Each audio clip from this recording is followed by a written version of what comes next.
Em nome do Pai, do Filho e do Espírito Santo. Amém. Saudações a você, meu irmão, minha irmã em Cristo, que hoje acompanha o canal da nossa comunidade católica Gerando Vidas. Eu sou o professor Tiago Oliveira, sou voluntário da comunidade católica Gerando Vidas e hoje é um dia muito especial para toda a igreja. Hoje nós comemoramos a solenidade de Pentecostes. Calma, não é uma palavra difícil. Significa que passadas aquela semana de semanas, os 49 dias após a Páscoa, o 50º dia era marcado pela apresentação dos primeiros frutos das colheitas de Israel.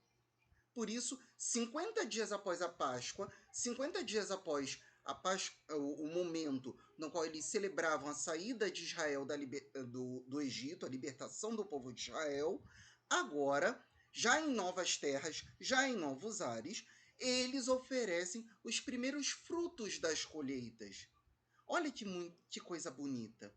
E ao mesmo tempo, no cristianismo, nesse dia de Pentecostes, o Espírito que Jesus prometeu que iria derramar sobre todos nós, agora está disponível. Ele é derramado sobre os apóstolos e derramado sobre cada criatura. Sabemos então que hoje é a grande inauguração da igreja. Ué, inauguração da igreja? Sim. Segundo alguns grandes especialistas da fé, inclusive o meu falecido professor de História da Igreja, Monsenhor Maurílio, ele dizia que a igreja, na verdade, nasce quando Jesus nasce. Porque ali se forma a primeira grande comunidade cristã, Jesus, Maria e José. Em torno de Jesus, Maria e José formam então a primeira comunidade que tem por missão guardar aquele que haveria de vir, o próprio Deus feito homem. A igreja é confirmada na ceia e na cruz, porque na ceia Jesus dá o seu corpo, dá o seu sangue e fala: isto é o meu corpo, isto é o meu sangue. Fazer isso para celebrar a minha memória. É o meu corpo e é o meu sangue que são entregues a vocês. E hoje, na festa de hoje, os discípulos que estavam lá dentro daquela sala do cenáculo com medo de tudo, eles hoje se colocam em uma atitude de coragem. Coragem. Saem pelo mundo proclamando as maravilhas de Deus. Vamos então, hoje não vamos ler propriamente o Evangelho, mas vamos ler esse trechinho dos Atos dos Apóstolos que fala sobre a festa de hoje. É uma festa muito bonita, uma festa tão grandiosa que chega a causar arrepios quando você lê e imagina. Santo Inácio de Loyola nos ensina que até mesmo a nossa imaginação pode nos ajudar a rezar. Então hoje eu convido você, meu irmão, minha irmã, a fechar os seus olhos. Enquanto eu vou lendo o texto, a gente vai colocar nossa imaginação para funcionar. E aí nisso, a palavra de Deus vai entrar. E depois eu vou explicar a palavra. A leitura de hoje é dos Atos dos Apóstolos, capítulo 2, versículos do 1 ao 11. Feche seus olhos e tente se colocar na cena, como se você fosse um dos participantes. Quando chegou o dia de Pentecostes, os discípulos estavam todos reunidos no mesmo lugar. De repente veio do céu um barulho, como se fosse uma forte ventania, que encheu a casa onde eles se encontravam.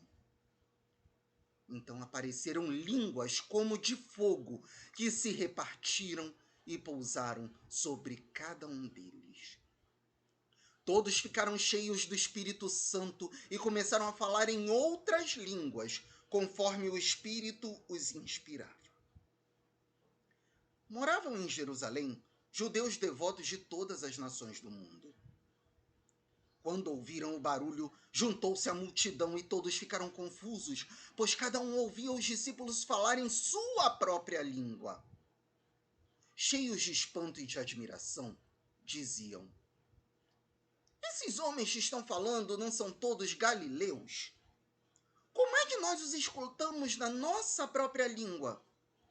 Nós que somos partos, medos, elamitas, habitantes da Mesopotâmia, da Judéia e da Capadócia, do Ponto e da Ásia, da Frígia e da Panfília, do Egito e parte da Líbia, próxima de Cirene, também romanos que aqui residem, judeus e prosélitos, cretenses e árabes. Todos nós os ouvimos anunciarem as maravilhas de Deus na nossa própria língua.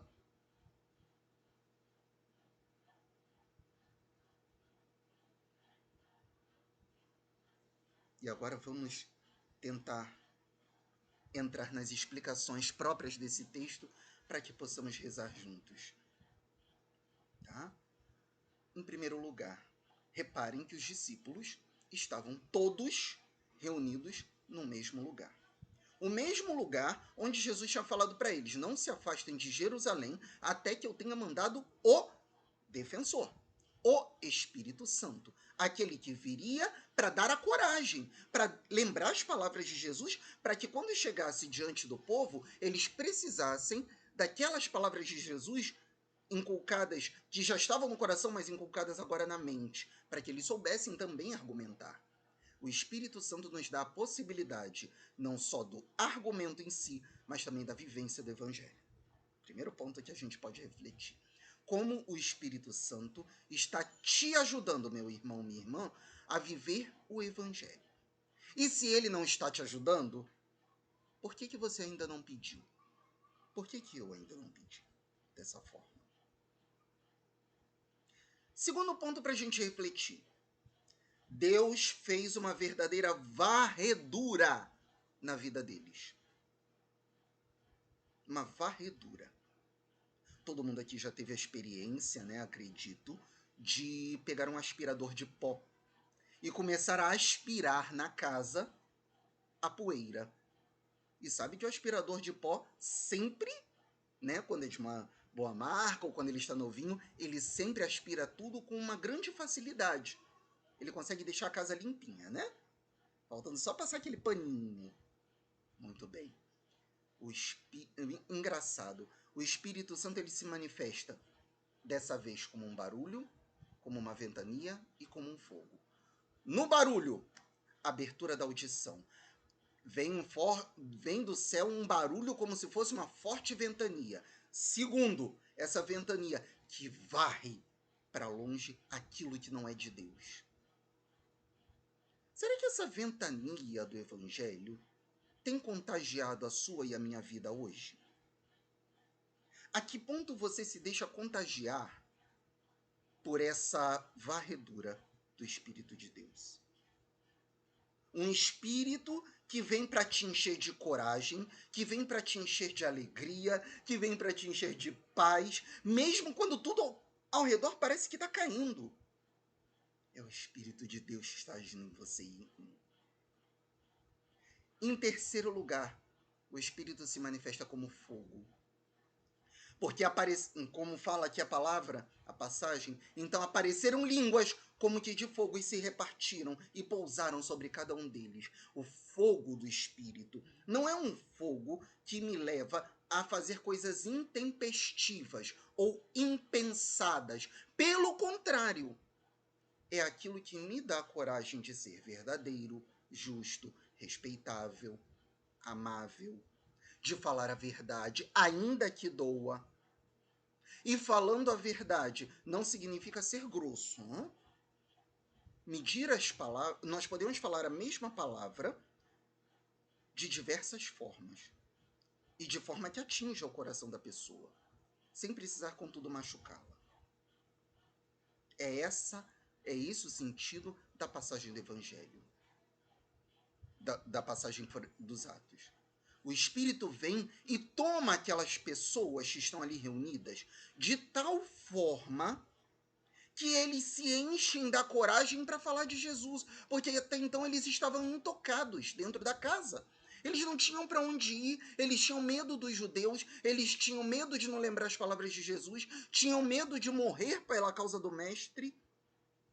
E depois, durante a ascensão, Jesus ainda fala para eles, no capítulo 1 dos Atos dos Apóstolos: não vos cabe saber os tempos e os momentos que o Pai determinou em seus desígnios e tudo mais. Entretanto, não saiam de Jerusalém, até que venha o defensor. E agora o defensor se manifesta.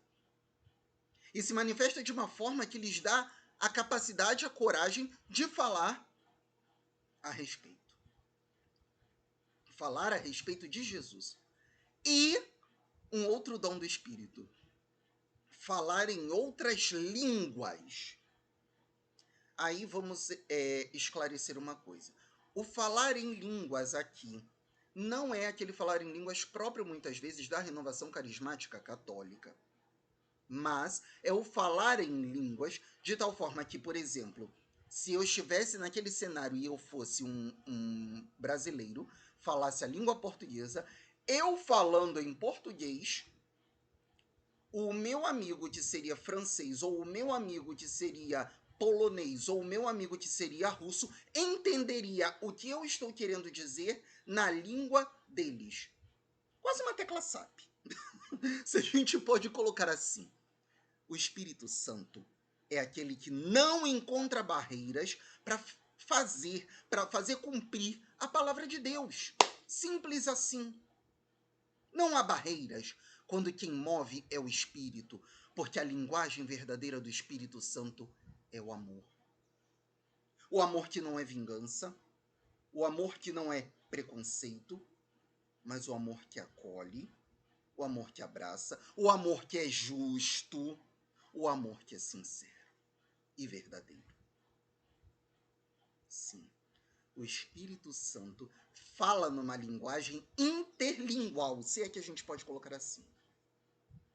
Ele fala numa linguagem que, de longe, se reconhece o cristianismo. Eu me lembro que, recentemente, se eu não me engano, foi agora, dia 21 de maio, o Papa e o Patriarca Copta estavam conversando juntos, numa sala na Basílica de São Pedro, e se pronunciaram juntos. Um grupo de mártires da Igreja Copta, a Igreja do Egito, né, totalmente separada da comunhão com Roma, mas em unidade com a palavra. Somos unidos pela palavra, mas eles têm uma diferença doutrinal básica, pequena, em relação à nossa igreja. E 21 pessoas daquela igreja copta morreram pela causa de Jesus e do Evangelho. E o Papa Francisco, na sabedoria e no poder de Deus, inspirado pelo Espírito Santo, pediu ao Patriarca Copta que aqueles 21 mártires que doaram seu sangue por Jesus, mas eram de outra ramificação cristã, fossem incluídos também como santos da Igreja Católica, como exemplos, testemunhas e mártires da Igreja Católica. E celebraremos no mesmo dia, 21 de maio. Que coisa linda saber que ainda hoje a gente que testemunha Jesus até o fim, independente se fala uma língua diferente da minha, independente se age de uma forma diferente da minha, eu posso escrever com a mão esquerda, o outro pode escrever com a mão direita, e está tudo bem. Lembram que durante a semana a gente tem feito um paralelo entre o seguinte: Jesus é o caminho e só por ele chegamos ao Pai. Não adianta ir por outros, é por Jesus. Agora, dentro dessa rodovia chamada Jesus Cristo, temos várias faixas. Algumas paralelas, mas temos várias faixas. E aí é nesse sentido. Eu posso andar numa faixa, ou outra pode andar na outra. Mas a nossa meta, a nossa rodovia é Jesus Cristo. Ele nos leva ao Pai. E o Espírito Santo os levou, naquele momento, a falar cada um numa língua. Eles falavam aramaico ou hebraico. E cada um entendia na sua língua. Eram totalmente diferentes dentro do Oriente Médio. Árabes, gente do Egito, gente da Mesopotâmia, línguas totalmente diferentes, e havia comunicação. O Espírito Santo não nos deixa sem comunicação. O Espírito Santo é comunicação. Ele é comunicação. Nesse dia, meus irmãos e irmãs, peçamos então a graça de sermos preenchidos do Espírito Santo, de tal forma a deixar que ele habite em nós. Que a palavra de Deus seja para nós amparo, refúgio, consolo. Que o Espírito Santo nos ajude a lembrar de tudo que Jesus fez e faz por nós. E que possamos anunciar, sem medo, com coragem, com alegria, aquilo que Jesus nos deu, a boa nova do Evangelho. Mesmo que para isso seja necessário derramar o nosso próprio sangue. Que sejamos verdadeiras testemunhas, porque se aqui na terra formos até o derramamento do sangue, ou em alguns casos, né, hoje em dia a internet, ela tem uma outra forma de martírio, chamada cancelamento, que é simplesmente o espalho de fake news, o desprezo à pessoa e etc. Podemos cancelar uma pessoa ou virtualmente ou fisicamente também, né? Dando um gelo na pessoa, ou não aceitando o que ela fala e por aí vai. Hoje em dia o martírio é aquele martírio que Bento XVI e João Paulo II chamavam de martírio branco. Ora, que a graça de Deus nos permita, até mesmo, se for necessário pelo Evangelho, passar pelo martírio branco para chegarmos à glória de Deus. Rezemos juntos.